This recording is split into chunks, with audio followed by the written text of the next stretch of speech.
Ayo silakan masukkan proposal sebanyak-banyaknya ke kami.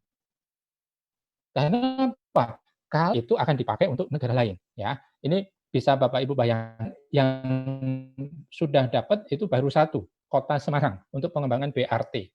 Yang, hasil kami jemput bola itu ada 7 proposal yang layak, kemudian 8 proposal yang sudah mendapatkan, konsep note yang bisa kami sampaikan. Jadi ada perubahan paradigma dari cost center menjadi revenue generating, kemudian ada perubahan paradigma dari yang isunya sektoral dikerjakan menjadi isu bersama. Terima kasih Bu Matia. Baik, terima kasih banyak Pak Dr. Joko atas bahasannya. Kita lanjutkan kemudian Ibu Amanda Kapili.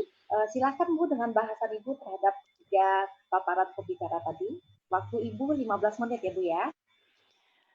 Assalamualaikum warahmatullahi wabarakatuh. Salam sejahtera untuk kita semua. Pak Basaeng, Pak Yatna, Ibu Emma, Pak Aswin, Pak Joko, Ibu Mutia, dan Bapak Ibu sekalian. Selamat siang.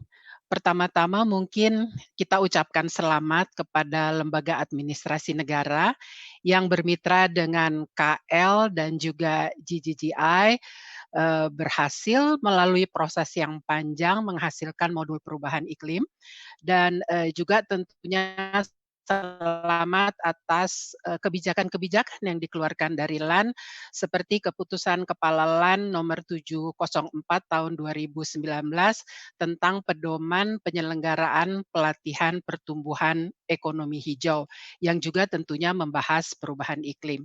Saya rasa ini yang pertama di dunia, Pak Basaeng, Bapak Ibu, teman-teman. Saya mencoba melihat secara sekilas apa saja yang sudah ada di negara-negara lain. Belum ada rencana yang masif seperti yang dilakukan oleh LAN ini untuk 4,5 juta aparatur sipil negara. Ini sungguh sangat luar biasa tentunya. Dan ini juga kalau bisa ditayangkan slides-nya, kebetulan tadi ada saya berikan slides, apa bisa ditayangkan? Ya, mohon dibantu panitia.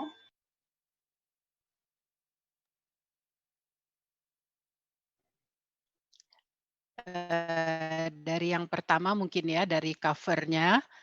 Di cover slides itu yang pertama kita bisa melihat bagaimana posisi Indonesia yang sangat rentan terhadap perubahan iklim, terutama sea level rise yang tadi sudah pernah diceritakan atau dikisahkan oleh Pak Yatna. Apa bisa terlihat slides-nya?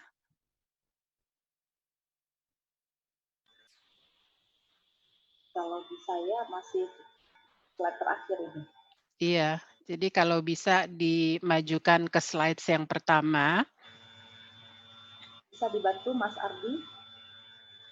Slide pertama Ibu Amanda ditayangkan. Halo Mas Ardi.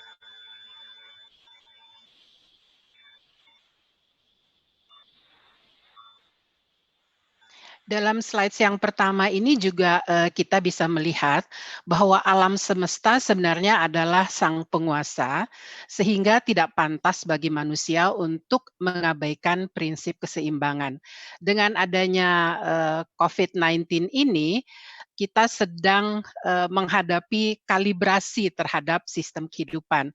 Nah, inilah tadi yang saya sebutkan, kita lihat betapa rentannya Indonesia terhadap sea level rise dan berbagai macam fenomena yang terkait baik dengan cuaca ekstrim maupun dampak perubahan iklim. Kemudian kalau bisa maju kepada slides yang berikutnya.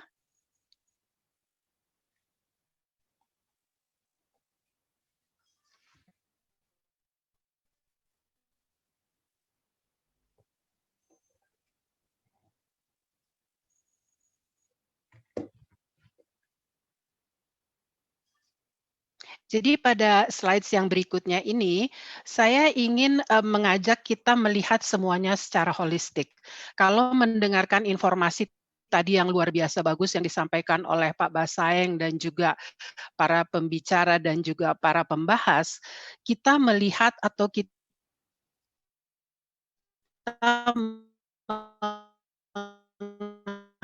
menghadapi banyak pihak akan sangat membingungkan.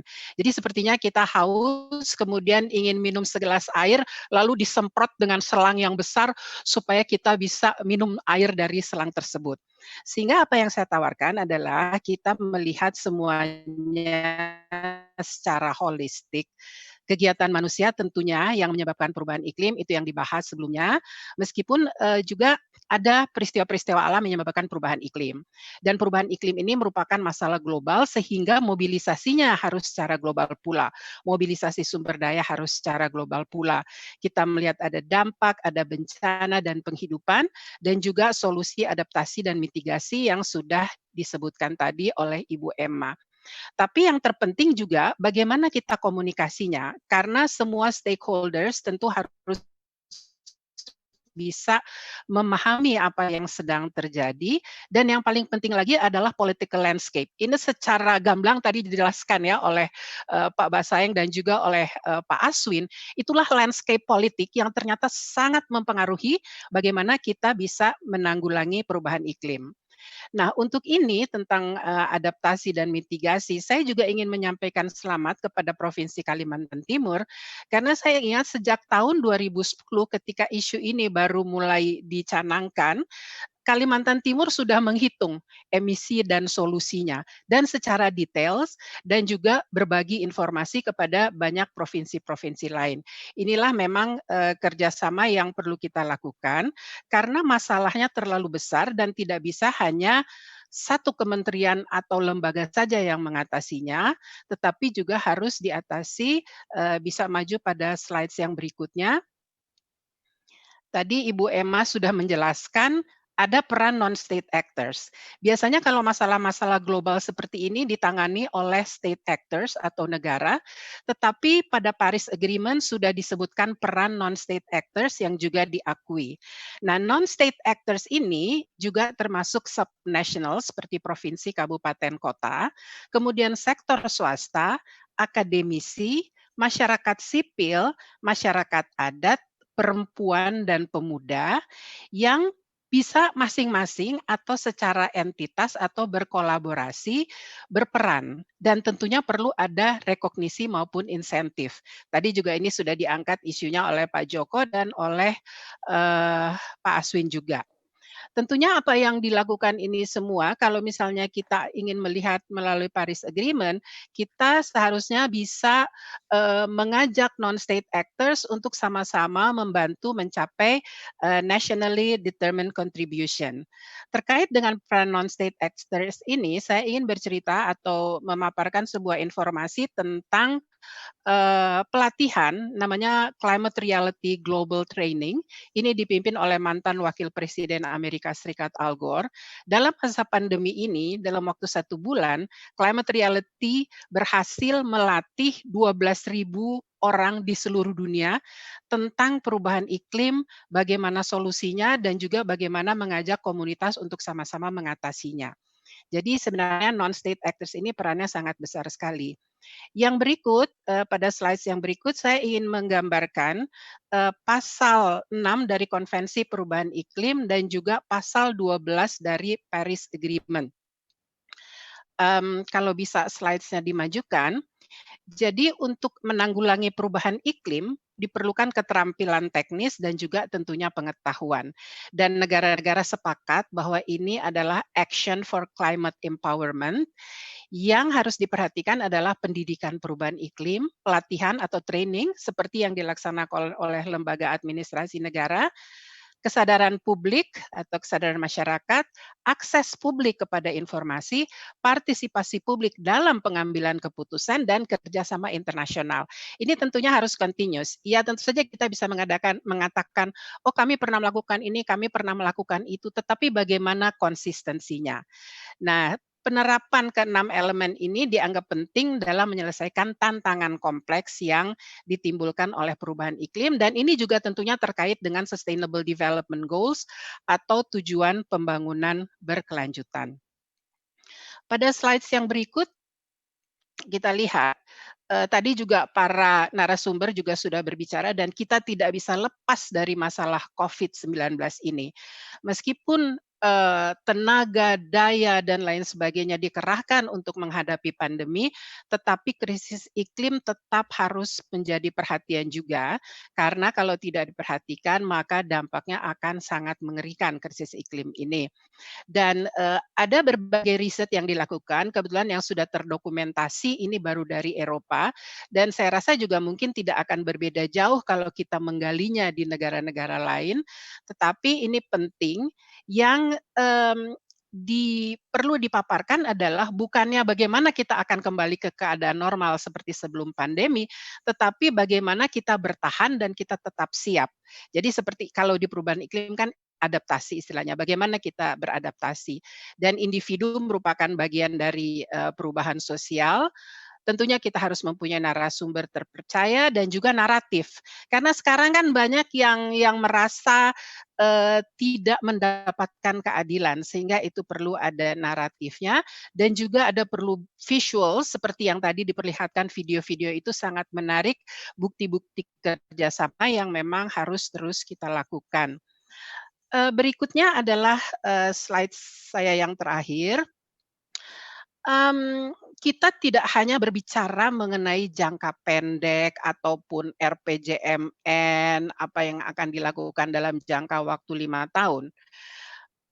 Jika keadaan ekonomi atau roda ekonomi tetap dijalankan seperti sekarang, bumi akan terus mengalami krisis demi krisis, virus demi virus, dan pandemi demi pandemi. Karenanya kita harus mengantisipasi ke masa depan bagaimana dan para futurist, bahwa paling tidak kitnya 10 tahun ke depan, kita harus bisa memahami, mengantisipasi, dan mempersiapkan perubahan yang akan terjadi. Jadi tidak hanya tergantung dari, jabatan politik ataupun jabatan di pemerintahan dan lain sebagainya, tetapi, future thinking itu memang sangat diperlukan, apalagi kalau misalnya terkait dengan perubahan iklim, ini sangat diperlukan. Terutama perspektifnya harus lebih luas, cakrawala waktu harus lebih lama, banyak faktor yang semuanya jauh lebih luas dibanding kalau kita hanya berbicara ekonomi, teknologi, dan sosial. Dan tentunya bagaimana tingkat nasional dan subnasional, provinsi, kabupaten, dan kota melihat ke depan future thinking. Jadi bukan hanya sekarang, tapi pasca pandemi. Saya rasa itu yang bisa saya sampaikan untuk membahas apa yang sudah disampaikan oleh para narasumber yang luar biasa tadi dan juga, Pak Joko. Terima kasih Ibu Mutia. Wassalamualaikum warahmatullahi wabarakatuh. Waalaikumsalam warahmatullahi wabarakatuh. Terima kasih banyak Ibu Amanda atas bahasannya. Bapak Ibu sekalian, kalau kita lihat ini untuk para pembicara, kami memberikan kesempatan untuk menanggapi apa yang sudah disampaikan oleh para pembahas tadi, Pak Joko dan Ibu Amanda.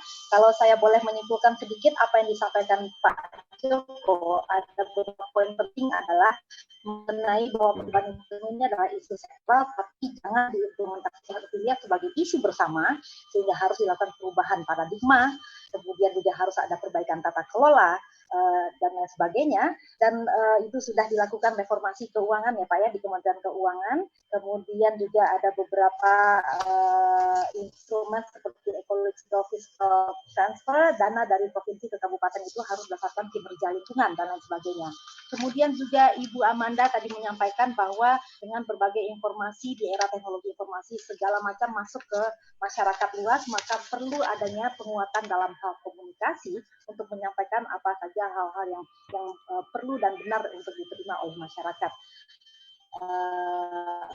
Sehingga perlukan adanya political landscape itu seperti yang disampaikan oleh Ibu Amanda tadi. Dan juga ada beberapa pasal di dalam UNFCCC serta Paris Agreement yang berbicara tentang pentingnya masalah pendidikan dan pelatihan, kesadaran publik, akses informasi, kerjasama internasional, dan lain sebagainya. Lalu bagaimana konsistensinya ini bisa berjalan, karena sesungguhnya di Indonesia itu sudah dilakukan sejak beberapa tahun terakhir ini. Sehingga komunikasi itu menjadi penting, future thinking yang harus dimiliki oleh tingkat nasional sampai ke daerah harus dimiliki oleh kita semua.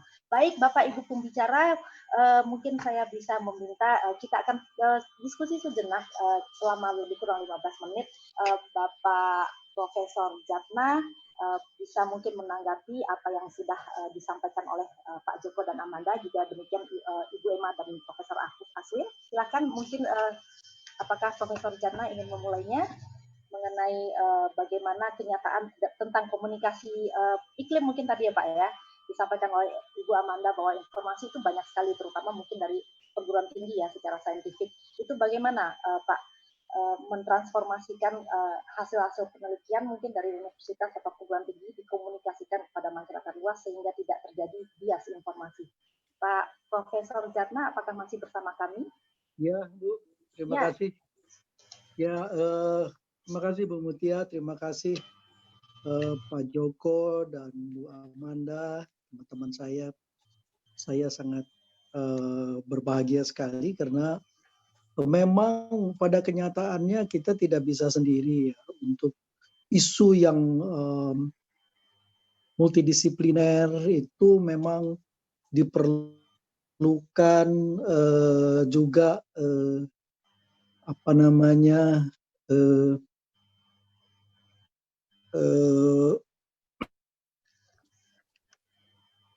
sesuatu yang lebih apa namanya lebih luas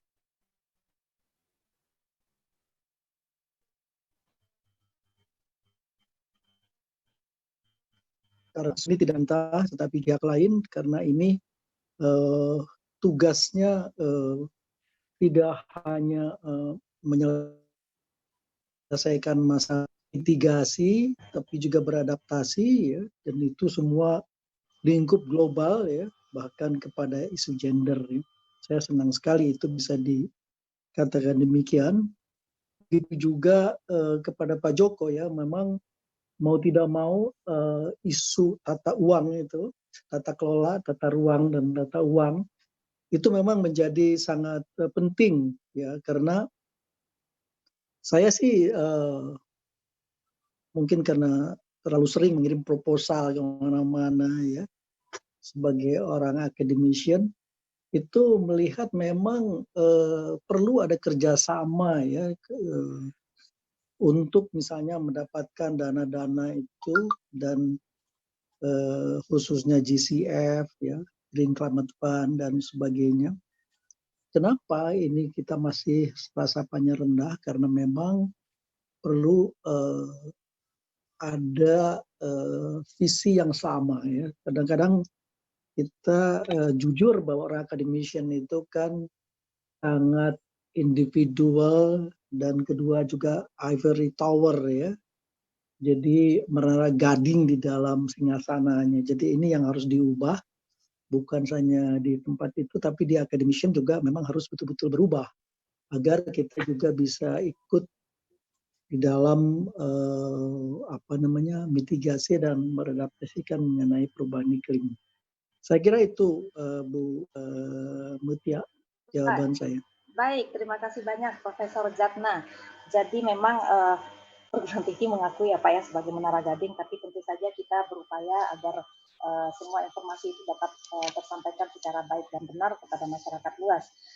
Tadi juga saya sempat mencatat tentang masalah isi sektoral yang disampaikan oleh Pak Joko, bahwa perubahan iklim ini memang isi sektoral tapi tidak mesti dilakukan atau tidak boleh dilakukan implementasinya secara sektoral. Bu Emma mungkin bisa mengerti tentang Bu Emma, karena terutama ketika kita bicara di KLHK mungkin dengan berbagai program dan lain sebagainya, bagaimana sejauh ini dari sisi implementasi, apakah itu tadi sinergitas antar kementerian lembaga dan sebagainya. Ibu Emma, apakah masih bersama kami? Bu Emma? Ya, halo Bu Emma. Bu Mutia, terima kasih. Saya masih bersama di sini ya. Terima kasih Pak Joko juga Ibu Amanda. Pak Joko ini sering banyak memberikan inspirasi kepada saya untuk hal-hal yang berkaitan dengan keuangan. Kemudian Ibu Amanda ini tentu senior saya waktu dulu di KLH ya Bu ya. saya juga banyak belajar dari beliau. Terima kasih Pak Joko sudah mengangkat isu ini. Dulu saya adalah orang pencemaran, Pak. Dan saya sekarang relatif lama di perubahan iklim. Sebetulnya kalau isu ego sektoral, justru di pencemaran itu lebih terasa, Pak. Jadi kementerian tuh akan bilang, tugas kita meningkatkan produksi, apakah itu produksinya manufaktur ataupun tambang. Pencemaran, KLHK lah yang ngurus. Terserah Amdalnya, terserah nanti menghitung baku mutu lingkungannya, emisi CO2-nya, itu urusan KLHK. Justru di perubahan iklim, ada benang merah, ada semacam common interest, Pak, yang menjadikan kita bersama-sama. Mungkin kita bisa mengikuti perjalanan sejarah yang paling fenomenal sebetulnya dari COP13 ya, Bu Mutia ikut waktu itu, kemudian Bu Manda juga sangat aktif di sana. Dari sebetulnya itu adalah milestone awal bagaimana kita dari kalau dilihat dari kementerian itu kita dari Bali sebetulnya dengan berbagai macam komitmen yang waktu itu Pak Rahmat tentunya sebagai presiden dari Indonesia waktu itu, presiden COP merapatkan barisan di Indonesianya sendiri. Dari sana sebetulnya itu bergerak. Memang ini perlu proses, perlu waktu, tapi saya amati sebetulnya dengan kita keluar RAN GRK, kemudian Perpres 71, kemudian sekarang NDC, itu adalah pencerminan dari bagaimana kita saling memperkuat Pak Joko. Walaupun memang catatannya masih banyak, tentu saja kita harus tetap melakukan perbaikan. Bagaimana kemudian komitmen-komitmen yang di atas kertas itu terlihat memang ada saling keterkaitan antar sektor, kemudian juga itu betul-betul pada saat implementasinya bisa dilaksanakan. Nah, yang menarik lagi sebetulnya peran dari Kementerian Keuangan, khususnya BKF dengan budget pegging ini. Karena akhirnya kita mempunyai alat untuk bisa mengukur apakah betul yang kita lakukan, dana yang kita punya, khususnya kalau di kementerian tentu APBN, itu memang relevansinya jelas dengan targetnya penurunan emisi gas rumah kaca. Itu kita mempunyai suatu alat ukur untuk menguji Pak Joko, dan terima kasih ini sudah dibangun oleh Kementerian Keuangan. Saya ingat prosesnya cukup lama ya Pak. Waktu itu dari tahun 2011 sudah datang ke Kebonanas untuk mengumpulkan data. Dan sekarang sudah mulai terlihat sistemnya, dan setiap saat kami di kementerian juga diminta datanya melalui Biro Perencanaan, dan kemudian nanti dari BKF juga melakukan evaluasi, walaupun memang seringkali juga masih ada ketidakjelasan melakukan perhitungan, karena dalam banyak hal sering kegiatan adaptasi di tagging sebagai mitigasi dan sebagainya. Jadi itu masih ada PR besar terkait dengan yang disampaikan Bu Amanda, Bu. Jadi proses peningkatan kapasitas ini harus selalu dilakukan terus-menerus, karena di ASN juga rotasi, mutasi itu sangat tinggi, terutama di daerah ya Prof. Aswin, itu juga memerlukan upaya untuk peningkatan kapasitas, sosialisasi secara terus-menerus. Tentu pada saat kita bicara perubahan iklim memang tidak bisa dilihat hanya oh iya tujuannya hanya menurunkan emisi gas rumah kaca. Itu kan tidak konkret ya. Itu hanya dari sisi saintifik dan dari sisi pengambilan kebijakan tertentu. Tapi sebetulnya yang lebih diutamakan bagaimana, kembali lagi tadi Bu Amanda menyampaikan, menarasikan. Jadi bagaimana ini juga dinarasikan bahwa ini adalah sesuatu yang sangat berkaitan erat dengan kepentingan masyarakat, terutama kehidupan masyarakat, kehidupan sosial, kehidupan perekonomian. Karena pada saat terjadi bencana terkait iklim, bencana hidrometeorologis, akhirnya kan masyarakat juga yang kena, seperti misalkan banjir maupun longsor maupun kekeringan. Tadi Bu Manda juga sempat menyinggung kalau bicara pandemi COVID, kita juga di masa depan akan nyata nih, akan menghadapi juga bencana perubahan iklim kalau misalkan 1,5 derajat ini tidak bisa dicegah. Hanya memang bedanya kalau COVID kan langsung terasa. Hari ini kena, apakah dia nanti sakit ataupun dia OTG, tapi pasti kelihatan. Kalau perubahan iklim kan prosesnya lama, bisa tahunan, bahkan sampai puluhan tahun. Dan masalahnya perubahan iklim itu kumulatif, jadi makin tidak diatasi secara dini dampaknya akan makin besar. Nah, tadi yang disampaikan Bu Manda memang betul Bu, ini harus dilakukan secara terus-menerus, peningkatan kesadaran, kemudian ini untuk semua level ya, artinya di level ASN juga, dan saya memang berterima kasih kepada LAN yang sudah berproses untuk mengembangkan ini. Saya pernah ikut diskusinya waktu itu kalau tidak salah kita mungkin Bu Mutia 2 tahun yang lalu ya Bu Mutia ya, kita sudah mulai berproses dengan LAN ini. Dari diskusi-diskusi brainstorming waktu itu Pak Rahmat juga sempat hadir, ada beberapa narasumber waktu itu, sampai akhirnya kemudian bisa dalam bentuk yang terstruktur seperti sekarang. Itu untuk ASN, kemudian juga untuk pengambil keputusan lainnya, tentu ini sangat penting karena kembali memang tadi disampaikan Pak Joko, ini adalah isu bersama, walaupun itu mungkin kalau bicara sumber emisinya ataupun terkait dengan kegiatan-kegiatan yang di sektornya itu sektoral, tetapi pada saat kita menyelesaikan masalahnya memang harus bersama-sama. Kemudian juga untuk di Kalimantan Timur sebetulnya tadi Pak Joko juga sudah sampaikan, jadi mungkin kami dapat informasikan kalau saat ini Provinsi Kalimantan Timur bersama KLHK, kemudian Kementerian Keuangan, Kementerian Luar Negeri, sedang melakukan negosiasi untuk ERPA, untuk mendapatkan Kaltim ini akan mendapatkan peluang untuk result based payment, jadi pemberian insentif sebesar 120 juta US dollar yang akan diterima tentunya dengan membuktikan penurunan emisi gas rumah kaca dari sektor kehutanan. Jadi saat ini juga beberapa rekan kami dengan OPD, hari Senin kemarin juga kami diskusi dengan beberapa wakil dari Dinas Kehutanan, kemudian juga dari Biro Perekonomian untuk bisa menyiapkan itu semua. Jadi memang Bu Manda, Provinsi Kalimantan Timur ini paling maju untuk isu REDD Plus-nya karena yang penting adalah memang komitmen dari kepala daerah, karena itu akan menggiring semuanya menjadi satu kesatuan, dan itu terintegrasi ke dalam kebijakan-kebijakan di daerah, di RPJMD-nya, kemudian juga di kebijakan-kebijakan OPD-nya. Jadi lebih mudah untuk bisa menggerakkan masyarakat. Dan kita juga akan masuk ke desa-desa, ada 150 desa yang akan dikunjungi di bawah FCPF ini untuk proses padiatapa.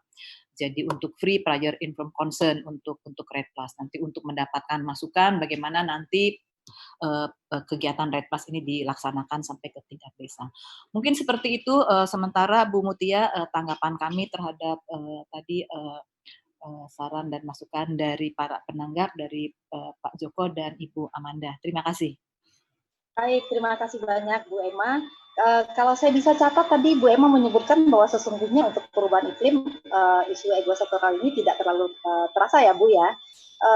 Sedangkan tadi agak ditekankan oleh Pak Joko bahwa ego sektoral ini mungkin masih terasa. Tapi mungkin Pak Joko bisa lebih memperjelas apakah ini khusus masalah pembagian keuangan atau bagaimana itu masalah ego sektoral itu. Mungkin bisa lebih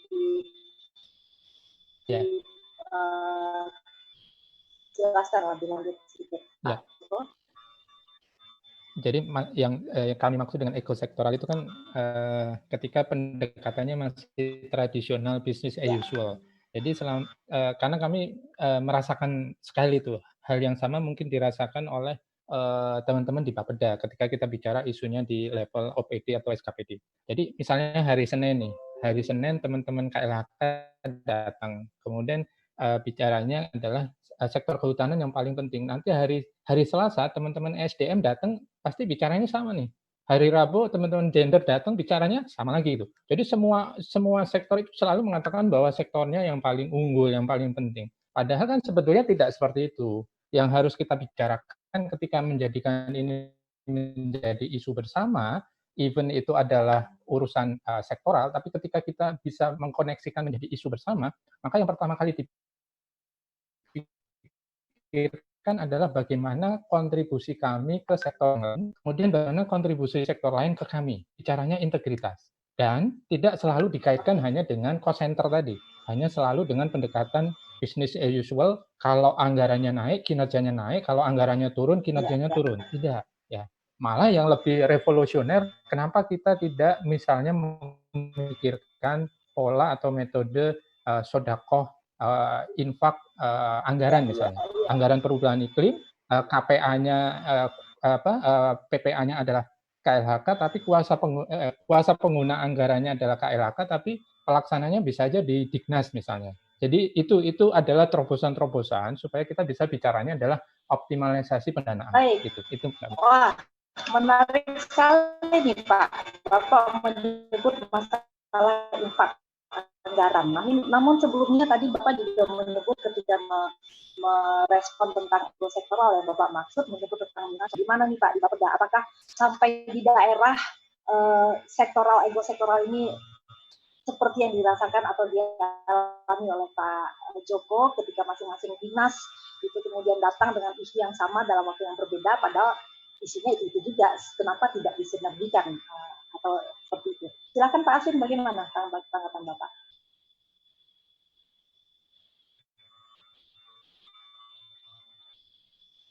Terima kasih. Tes. Masih di mute, ya. Sudah? Ya. Terima kasih. Silakan, Pak Joko. Sudah Pak. Saya rasa itu kalau kepala Bapedanya itu bego, sehingga orang jadi ego sektoral. Kalau sekarang kita atur sedemikian rupa sehingga menjadi baik. Yang sebenarnya kalau urusan-urusan seperti itu kan urusan kecil saja sebenarnya. Dengan bicara sekali Pak Gubernur sudah selesai itu, agar saudara bisa menyatakan bersatu ini kita lakukan bersama-sama. Buktinya memang yang bermasalah itu memang hanya di sektor penutup lahan di bidang kehutanan, yang lainnya tidak. Yang lainnya jalan semua. Itu karena apa? Karena yang aneh itu memang DBH ini, Bu. DBH itu satu-satunya yang satu pembagian hasil berdasarkan Undang-Undang 22, tetapi diatur lagi oleh menteri. Sehingga dia diasistensi oleh pusat. Itu satu-satunya. Dan kalau kita lihat yang dari anggaran yang kami koordinasikan di Bapeda ini, misalnya 2018, PSDH itu hanya 12,4 miliar. UPHH itu hanya 1,7 miliar. Coba bayangkan. Hanya dapat uang sekitar 14 miliar saja yang bebas dilakukan. Sedangkan gaji dari orang-orang dinas kehutanan, termasuk polisi hutan itu ratusan miliar. Dari mana uangnya ini? Harusnya uang DR ini yang digunakan untuk itu. Nah dulu apalagi sebelum ini kita tuh cuma dapat bisa untuk dilakukan penanaman pohon RHL saja. Sekarang sudah lumayan, tetapi kami masih bisa kalau bisa asistensinya tuh lebih hebat lagi. Paling tidak untuk menggaji pegawai kehutanan itu aja cukup. Masa orang kehutanan digaji dari orang tambang sekarang ini? Nah oleh karena itu kami memohon DBH itu coba diikuti aja Undang-Undang 33 itu dulu. Jangan lagi diatur dengan yang lain. Kalau kami juga menuntut seperti misalnya, agar pemerintah pusat tuh jangan digunakan untuk beli mobil, jangan gunakan untuk ini juga, uang yang bagian 60% di pusat itu, kami kan cuma 40% ini. Tapi ketat sekali, setelah di situ diatur lagi di Kemendagri, diperiksa lagi dengan itu, dengan ini, terakhir dengan EPD dan sebagainya. Banyak sekali ranjaunya. Jadi kalau kami, saya rasa seperti itu. Terima kasih Ibu Amanda yang apresiasi dengan daerah kami. Kami berusaha sedemikian rupa agar pengurangan emisi GRK ini bisa menjadi bagus dan dinamika politik yang seperti dikatakan Ibu tadi mudah-mudahan cepat berlalu kira-kira. Memang ada perbedaan kelihatannya dari zaman Pak SBY dengan zaman sekarang ini ada sedikit perbedaan. Tapi kami berupaya bisa jalan sendiri, kami melakukan kegiatan-kegiatan, dan insya Allah ego sektoral di tempat kami ini kalau masih ada, kami upayakan pada tahun ini sudah tidak terlalu banyak lagi. Ya, saya kira demikian. Terima kasih. Baik, terima kasih banyak Profesor Aswin. Terus menarik sekali tadi ketika berbicara kok orang kehutanan dibayar oleh pertambangan gajinya. Ini mungkin bagian dari infak anggaran ya Pak Joko ya, seperti yang Bapak sampaikan tadi.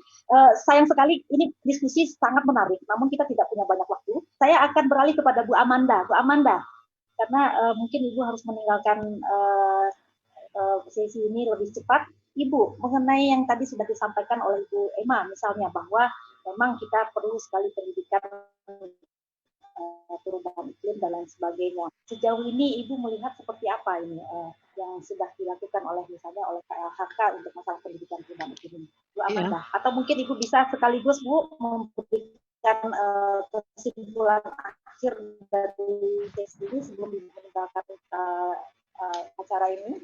Silakan Bu Amanda. Ya, baik. Terima kasih Bu Mutia. Seperti kata Bu Emma tadi, kami sudah terlibat dalam isu ini sudah cukup lama. Terutama mulai apa namanya semangat itu setelah COP13 di Bali bersama Ibu Emma. Dan kemajuannya memang luar biasa. Kalau tadinya belum banyak KL yang berbicara tentang perubahan iklim, kini hampir di KL-KL yang utama itu ada divisi yang khusus menangani perubahan iklim. Dan tentu saja karena KLHK merupakan national focal point dari United Nations Framework Convention on Climate Change, diharapkan disitulah hub-nya untuk memberikan informasi terkait artikel 6 tadi, education, training, public awareness, dan lain sebagainya.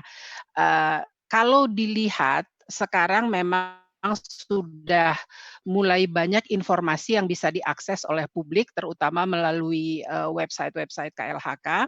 Tetapi mungkin kalau boleh saya sarankan, ini tentunya bukan hanya ke Bu Emma, tetapi juga kepada teman-teman KL yang lain dan juga ASN yang bertanggung jawab untuk hal ini, agar lebih nyata lagi membuka informasinya dan mengajak berbagai pihak untuk ikut terlibat di sini, karena prosesnya memang panjang. Seperti proses modul perubahan iklim ini, saya juga sudah mengikutinya, bahkan diundang juga oleh Lembaga Administrasi Negara tahun 2018 lalu untuk membicarakan ini, waktu itu bersama Pak Sarwono. Hanya mungkin memang harus dikawal dan harus ada championnya yang terus-menerus melakukan hal ini.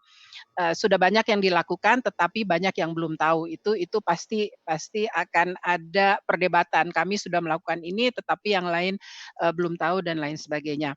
Tadi yang dikatakan oleh Ibu Mutia bahwa saya harus meninggalkan tempat ini karena kebetulan saya diminta berbicara oleh UNFCCC, jadi Konvensi Kerangka Kerja PBB untuk Perubahan Iklim ini.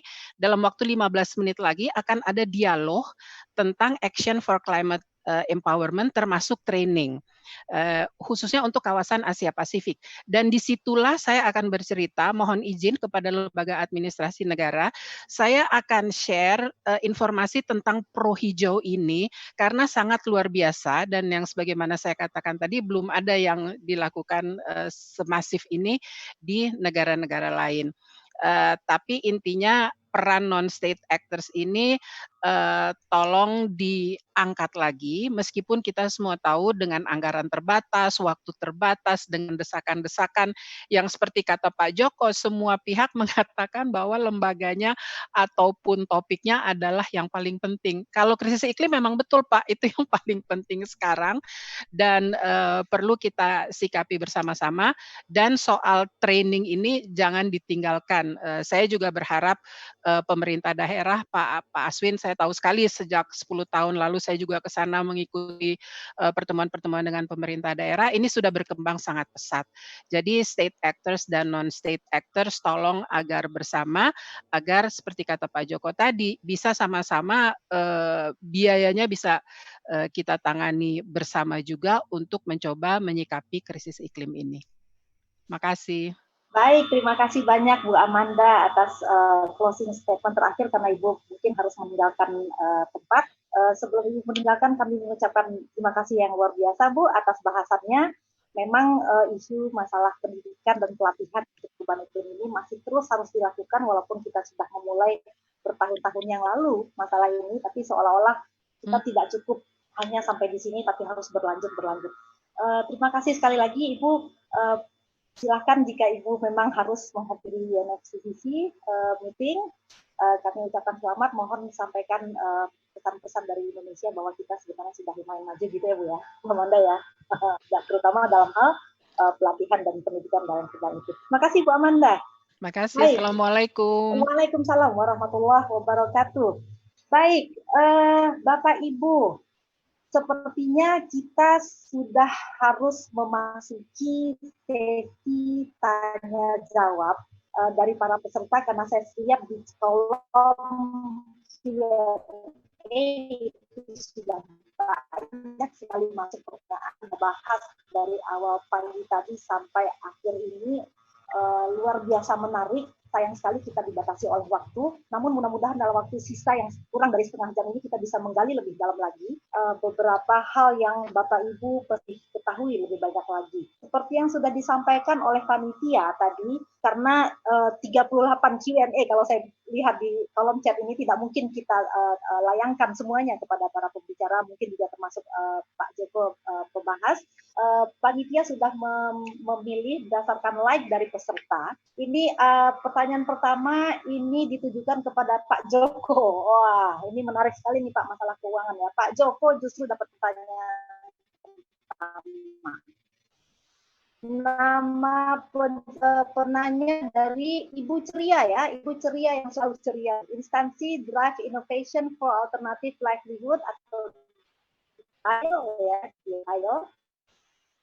Oh, oke. Oh, ternyata pertanyaan ditujukan kepada bagaimana masyarakat dapat mengakses dana karbon untuk masyarakat desa yang sudah berkomitmen untuk hutan dan wilayah mereka yang dijaga untuk program karbon.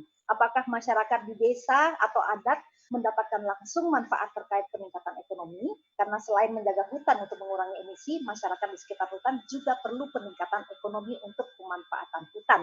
Nah, karena ini pertanyaan ditujukan kepada seluruh narsum, mungkin saya bisa memulai dari kalau akses dana karbon, mungkin kalau apakah ada penelitian Pak di Pak Profesor Jatna, penelitian di lembaga Bapak mengenai akses dana karbon ini, mungkin Bapak bisa sedikit jika ada memang penelitian terkait ke sana.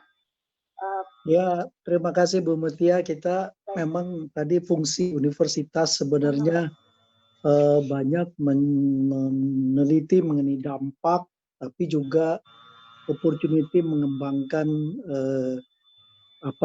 model-model dan kemudian juga termasuk masalah keuangan ya.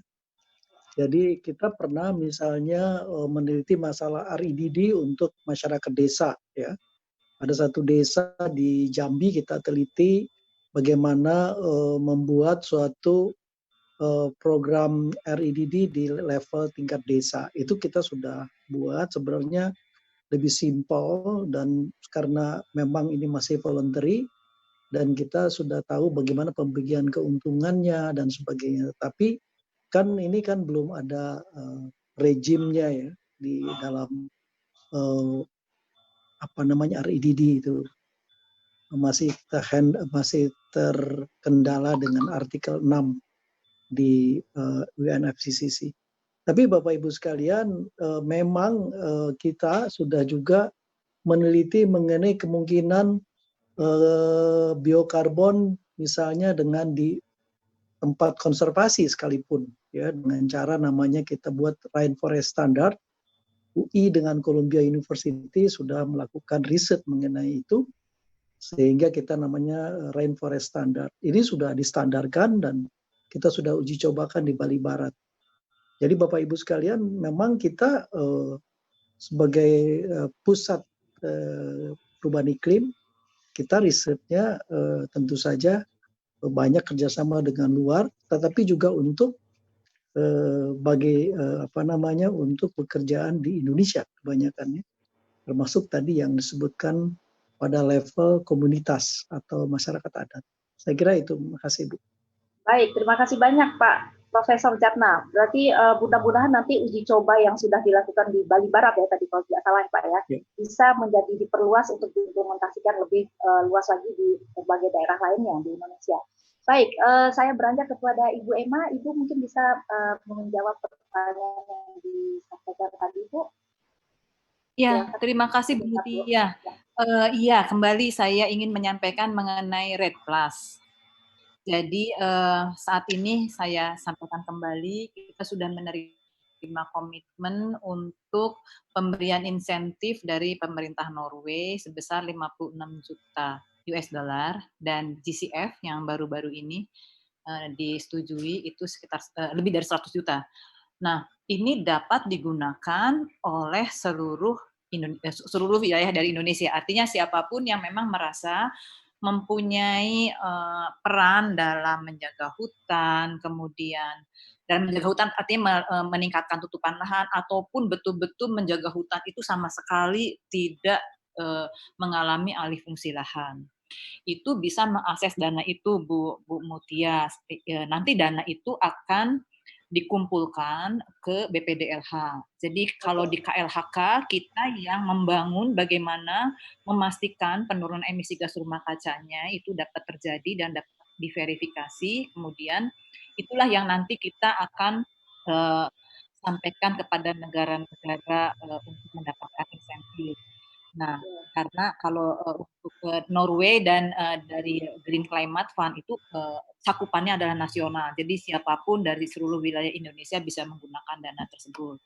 Sedangkan dana dari dana FCPF di Kalimantan Timur dan dana BioCF, FCPF itu 120 juta dolar, kemudian BioCF sebesar 70 juta US dollar. Memang uangnya ini belum ada karena masih sekarang masih proses penetapan FREL, kemudian masih dinegosiasikan. Kalau untuk yang Jambi dan Kalimantan Timur itu belum ada pembayaran. Jadi kalau yang dua itu tadi sudah. Dan ini sudah ada pembagiannya. Jadi nanti ada untuk kegiatan-kegiatan di tingkat tapak itu ada langsung ke masyarakat. Kemudian ada yang untuk sifatnya untuk tutupan lahan. Menambah tutupan lahan ya, artinya apakah itu reforestasi, kemudian rehabilitasi, kemudian restorasi gambut, itu ke sana. Tetapi juga kalau ada masyarakat yang memang setelah puluhan tahun mungkin dari leluhurnya menjaga hutan, itu juga akan mendapatkan apresiasi. Nah, kemudian ini sebetulnya RED Plus ini di dalam Paris Agreement di bawah artikel 5. Jadi tidak terkait dengan pasar. RED Plus ini tidak diperdagangkan. RED Plus ini merupakan insentif bagi kita yang sudah menurunkan emisi gas rumah kaca dengan menjaga hutan.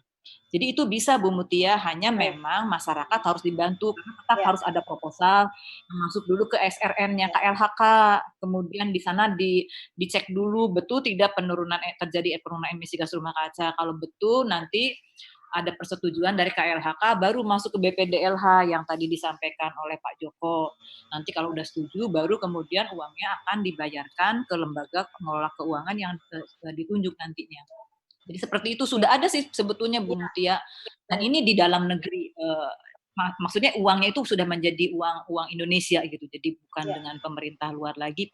Saat memang komitmen dari negara luar itu sudah disampaikan ke Indonesia. Demikian, terima kasih. Baik, terima kasih banyak Bu Emma. Mungkin tantangannya dalam hal ini kalau saya lihat adalah bagaimana kemudahan atau kecepatan mendapatkan akses pendanaan tersebut ya Bu Emma ya, karena beberapa kali kita ketahui bahwa seperti masyarakat dengan kapasitasnya yang mungkin masih terbatas, terutama yang di tingkat tapak, untuk membuat proposal itu ya harus dapat bantuan, bimbingan dan lain sebagainya dari pihak-pihak yang bisa membantu, tentu membutuhkan waktu yang lebih lama. Mudah-mudahan nanti kita bisa seperti yang disampaikan Pak Joko, tata kelola yang kita bisa lebih perbaiki sehingga yang urutan-urutan yang memang sebenarnya harus dilakukan tetap dilakukan, tapi mungkin dalam prosedural yang lebih sederhana khususnya bagi masyarakat. Terima kasih banyak Bu Emma. Saya lanjutkan kepada Pak Profesor Aswin. Silakan Pak untuk menjawab pertanyaan tadi mengenai akses dana untuk masyarakat dalam menjaga hutan. Silakan Pak. Ya, pertanyaan yang ada.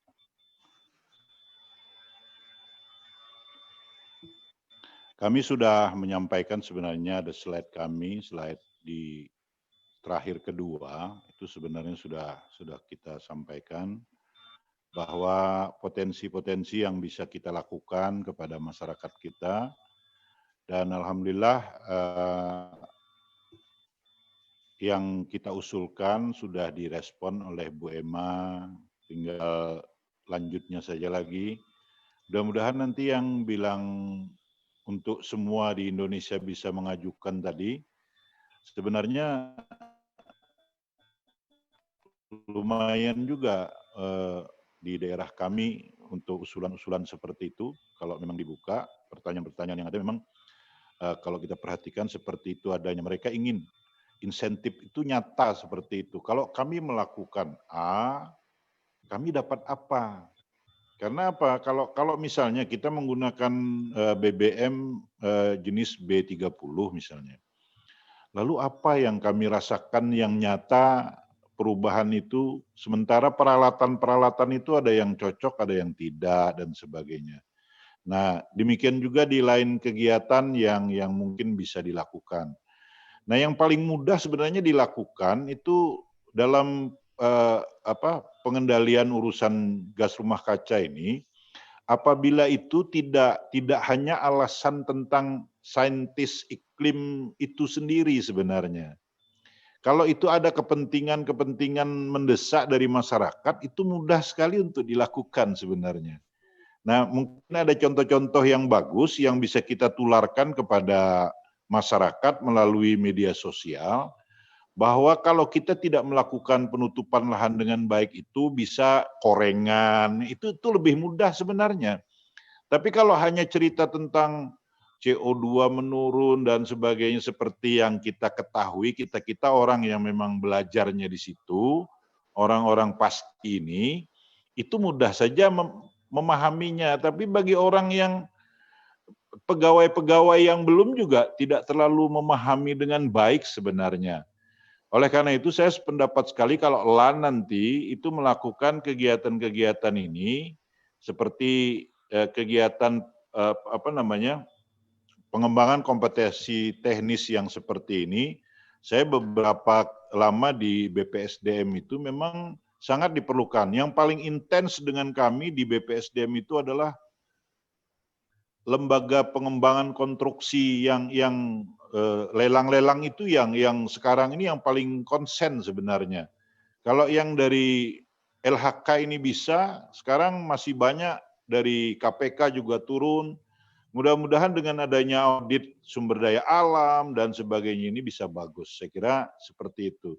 Ada pertanyaan lain lagi di sini kalau saya perhatikan, misalnya mengenai apa yang dilakukan kalau Kaltim nanti menjadi ibu kota, ketika pembangunannya apa yang dilakukan. Kalau gubernur kami bilang, kalau melanggar aturan kami akan tidak izinkan untuk beroperasi. Kira-kira seperti itu bentuk gubernur kami. Kalau Anda tidak mengikuti kaidah-kaidah lingkungan dalam melakukan pembangunan, perusahaan yang melakukan kontrak dengan pemerintah pusat, yang ada rencana detail tata ruangnya, ada master plan-nya tidak diikuti, kami akan tutup itu kegiatan. Seperti itu gubernur kami. Tapi yang jelas dari segi kebijakan, kami sekarang ini mengatur dengan melakukan revisi terhadap rencana tata ruang wilayah kami. Itu dulu yang paling penting. Selain proyek yang dilakukan oleh ibu kota negara, jalan-jalan pendekat, kemudian sekitar ibu kota itu akan kami atur agar tidak kumuh nanti, agar bisa bagus lingkungannya. Oleh karena itu yang bentuk seperti itu yang kita lakukan. Saya kira demikian Bu. Ya. Terima kasih. Baik, terima kasih banyak Profesor Aswin. Singkat Pak Joko bisa menanggapi mungkin pertanyaan ini dari sisi Bapak dari Kementerian Keuangan. Ya, jadi sebetulnya kalau tadi bicara bagaimana insentif untuk masyarakat desa kan misalnya kita bicara isu dana desa. Jadi dana desa itu juga dengan Permendes yang terakhir itu yang sudah direvisi juga sudah bisa dimanfaatkan untuk masyarakat desa. Ini isinya untuk lingkungan hidup, kemudian untuk kehutanan dipakai buat apa saja itu juga sudah bisa. Kemudian tadi yang kami sampaikan juga, misalnya kita bicara insentif lewat pendanaan dari kami, dari GCF, karena memang sebetulnya kami sangat berharap banyak proposal yang masuk, khususnya yang berbasis masyarakat desa. Cuman kalau kita bicara isu tata kelola kelembagaan, akan lebih baik kalau bisnisnya sudah ada pesertanya, ada kelompoknya, kemudian dilembagakan. Karena dengan menjadi lembaga, kemudian berstatus badan hukum, kami berpikir bahwa potensi dieskalasi menjadi sebuah model bisnis jasa lingkungan ke depannya itu akan lebih baik lagi. Kebetulan saya orang Jogja, Gunung Kidul, dan kalau kita lihat semua proses pengembangan masyarakat desa di kami itu mungkin bisa jadi contoh ya. Jadi Gunung Kidul yang dulu begitu gersang, itu semua desanya sekarang bangkit dan bergerak. Bermodalkan apa? Karena kami nggak punya banyak resource, kami nggak punya banyak kekayaan sumber daya alam, kami nggak punya banyak keindahan alam, kami cuma berbekal kreativitas, ya. Kemudian berbekal bagaimana kita menciptakan model bisnis jasa lingkungan. Itu mungkin yang bisa kami sampaikan. Terima kasih. Baik, terima kasih banyak Pak Joko. Karena sudah kita sudah di ujung waktu, sayang sekali sebenarnya banyak sekali pertanyaan yang masuk ke ruangan chat kami, namun berhubung kita dibatasi oleh waktu dan juga mungkin dari pihak kepala yang mewakili kepala lembaga administrasi negara juga harus meninggalkan kegiatan ini pada pukul 12, maka dengan sangat menyesal kami memohon maaf pada Bapak Ibu yang sudah melayangkan pertanyaan yang luar biasa yang sudah terpilih di sini. Ada beberapa saya lihat namun tidak bisa saya bacakan. Saya mungkin akan kembali lagi kepada para pembicara dan juga Pak Joko sebagai pembahas untuk memberikan closing statement terakhir, satu kalimat singkat sekali Pak. Apa yang bisa kita tarik dari apa yang kita sudah bahas dari pagi, mulai dari saintifik ilmiahnya perubahan iklim, kemudian kesiapan kita dengan kebijakan dan instrumen, bagaimana daerah juga siap melakukan itu, dan masalah anggaran dan lain sebagainya. Saya minta mungkin mulai dari Pak Joko, dari yang terakhir, silakan Pak, singkat saja Pak. Ya. Jadi yang perlu dipikirkan adalah bagaimana mendekatkan komitmen dengan modalitas yang ada khususnya di daerah, karena kita punya banyak komitmen, tapi kami merasa bahwa daerah juga kasihan karena modalitas di daerah itu kan dikunci dengan Permendagri 90 2019. Jadi ketika penyusunan nomenklatur itu sudah dikunci, daerah juga kemudian agak tidak punya ruang diskresi yang besar ketika mau mencapai apa yang menjadi komitmen itu. Terima kasih. Baik, terima kasih banyak Pak Joko. Selanjutnya silakan Profesor Aswin, closing statement Bapak untuk menyimpulkan dalam satu kalimat singkat Pak tentang apa yang sudah kita diskusikan ini. Kaltim berdaulat dalam pengelolaan sumber daya alam daerahnya. Itu saja Bu. Oke, luar biasa. Kaltim berdaulat dalam pengelolaan sumber daya alam daerahnya. Terima kasih Pak Profesor Aswin. Selanjutnya Ibu Emma, persilahkan. Ya, terima kasih Bu Mutia. Menurut kami, karena perubahan iklim ini adalah masalah kita bersama, maka kita juga harus bersama-sama menyelesaikannya. Oke, itu saja. Bersama. Oke, baik. Pak Profesor Jatna, last but not least, silakan Bapak closing statement terakhir, satu kalimat singkat Pak. Terima kasih. Ini masalah isu global ya, tetapi actionnya harus di lokal. Tapi saya setuju dengan Prof. Aswin dan yang lain bahwa universitas harus bukan turun gunung, tetapi harus ikut meneliti dan juga membuat satu training agar masyarakat juga mengerti masalahnya, jangan sampai salah persepsi mengenai perubahan iklim. Terima kasih. Baik, terima kasih banyak Pak Profesor Jatna. Bapak Ibu sekalian, sayang sekali sebenarnya kalau bisa sih kita satu hari penuh membahas masalah perubahan iklim ini tidak akan pernah selesai karena begitu banyak pertanyaan yang muncul dari kita semua dari berbagai pihak. Namun tentu saja insya Allah kita akan masih punya banyak sesi selanjutnya.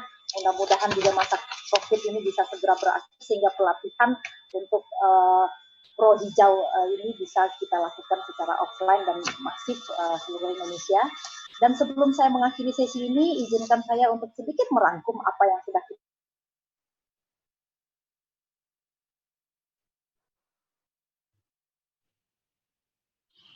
kita bahas dari pagi terus berusaha supaya tidak meningkat suhu sampai lebih di atas 1,5 derajat Celcius.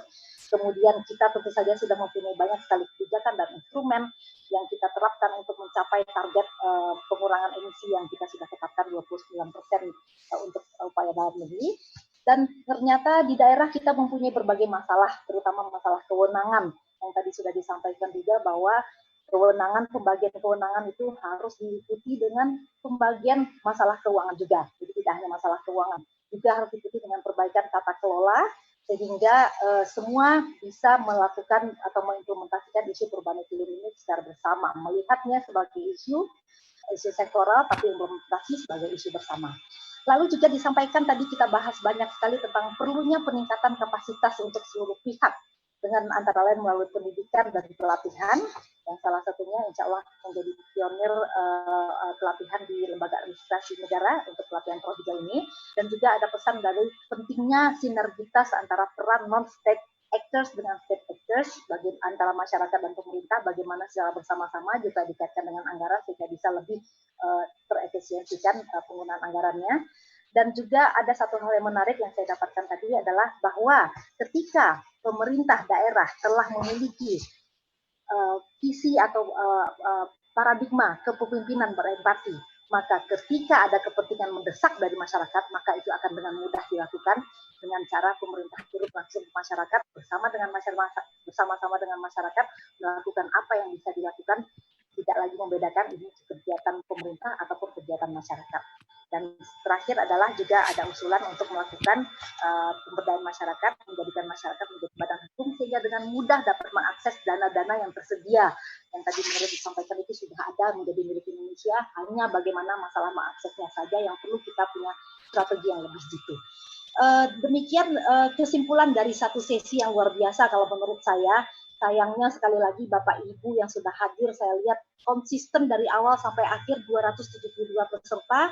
Saya tidak tahu, mungkin membayangkan dari Aceh sampai dari Sabang sampai Merauke, luar biasa karena kita tidak bisa bertemu muka, tapi mudah-mudahan informasi yang sudah kita peroleh ini menjadi memperkuat kita untuk bekerja atau berbuat bersama-sama untuk sama-sama menghadapi perubahan iklim. Jadi tidak lagi melihat itu adalah kerjaan pemerintah, ini adalah kerjaan masyarakat, ini, sektor A dan B dan lain sebagainya, karena ini adalah masalah kita bersama. Demikian dari saya, mohon maaf jika dalam memandu sesi diskusi dari pagi ini terdapat kesalahan, kekhilafan, dan lain sebagainya. Mudah-mudahan ini bermanfaat bagi kita semua. Terima kasih saya ucapkan kepada Bapak Profesor Jatna, Ibu Emma Rahmawati, Bapak Profesor Aswin, Bapak Dr. Joko, kemudian juga Bu Amanda yang sudah meninggalkan kita lebih dahulu dari ruangan ini. Juga terima kasih banyak kepada Pak Baseng dan segenap jajaran dari DGGI dan LAN RI. Terima kasih dari saya. Sekian. Assalamualaikum warahmatullahi wabarakatuh. Saya kembalikan kepada Mbak Mariski. Waalaikumsalam. Alhamdulillah.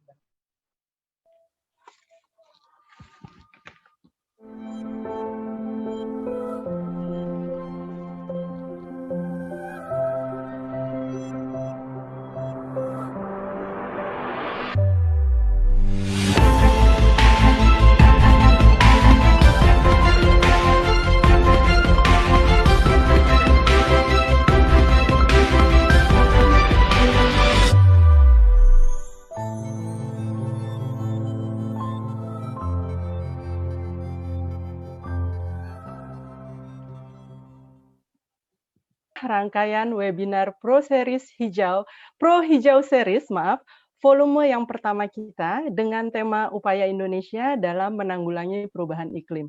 Kami ucapkan terima kasih sebanyak-banyaknya kepada para panelis kita, Pak Jatna, Ibu Emma, Pak Aswin, Pak Joko, dan Ibu Amanda yang telah berbagi ilmu dan pengetahuan kepada kita semua. Insya Allah dapat menjadi amal jariah bagi Bapak dan Ibu.